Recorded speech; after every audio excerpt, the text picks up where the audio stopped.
जय सिया राम जी। मैं शैलजा अपने चैनल पर आपका हार्दिक स्वागत करती हूँ। आशा करती हूँ आप सब स्वस्थ एवं प्रसन्न होंगे। श्री गणेशाय नमः। श्री जानकी वल्लभो विजयते श्री रामचरितमानस के उत्तरकांड का प्रसंग है। शूद्र नाना प्रकार के जप तप और व्रत करते हैं और ऊंचे आसन व्यास गद्दी पर बैठकर पुराण कहते हैं। सब मनुष्य मनमाना आचरण करते हैं। अपार अनीति का वर्णन नहीं किया जा सकता। भय बरन संकर कली भिन्न से तु सब लोग, करहि पाप पावहि दुख भय रुजे शोक वियोग। कलयुग में सब लोग वर्ण संकर और मर्यादा से च्युत हो गए हैं। वे पाप करते हैं और उनके फलस्वरूप दुख भय रोग शोक और प्रिय वस्तु का वियोग पाते हैं। श्रुति सम्मत हरि भक्ति पथ संयुत विरति विवेक, तेहि न चलहि नर मोह बस कल्पहि पंथ अनेक। वेद सम्मत और वैराग्य और ज्ञान से युक्त जो हरि भक्ति का मार्ग है, मोहवश मनुष्य उस पर नहीं चलते और अनेकों नए नए पंथों की कल्पना करते हैं। बहुधाम सवारहि धाम जति, विषया हरि लीन नहीं बिरती। तपसी धनवंत दरिद्र गही, कलि कौतुक तात न जात कही। सन्यासी बहुत धन लगाकर घर सजाते हैं, उनमें वैराग्य नहीं रहा, उसे विषयों ने हर लिया।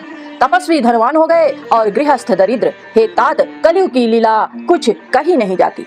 कुलवंती निकार नारी सती, गृह आनहि चरि निबेरी गति। सुत मानहु मातु पिता तब लो, अबलान न दीख नहीं तब लो जब लो। कुलवती और सती स्त्री को पुरुष घर से निकाल देते हैं और अच्छी चाल को छोड़कर घर में दासी को ला रखते हैं। पुत्र अपने माता पिता को तभी तक मानते हैं जब तक स्त्री का मुंह दिखाई नहीं पड़ा। ससुरारी पियारी लगी जब ते रिप रूप, कुटुंब भय तब ते नृप पाप। परायण धर्म नहीं करि दंड विडंब, प्रजानित ही। जब से ससुराल प्यारी लगने लगी तब से कुटुंबी शत्रु रूप हो गए। राजा लोग पाप परायण हो गए, उनमें धर्म नहीं रहा। वे प्रजा को नित्य ही बिना अपराध दंड देकर उसकी विडंबना दुर्दशा किया करते हैं। धनवंत कुलीन मलिन अपि द्विज चिन्ह जने उधार तपी, नहीं मान पुराण न बेद ही जो हरि सेवक संत सही कली सो। धनी लोग मलिन नीच जाति के होने पर भी कुलीन माने जाते हैं।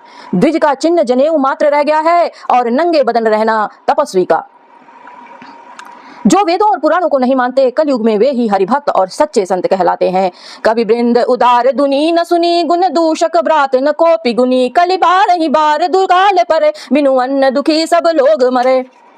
कवियों के तो झुंड हो गए, पर दुनिया में उदार कवियों का आश्रयदाता सुनाई नहीं पड़ता। गुण में दोष लगाने वाले बहुत हैं, पर गुणी कोई भी नहीं है। कलयुग में बार बार अकाल पड़ते हैं, अन्न के बिना सब लोग दुखी होकर मरते हैं।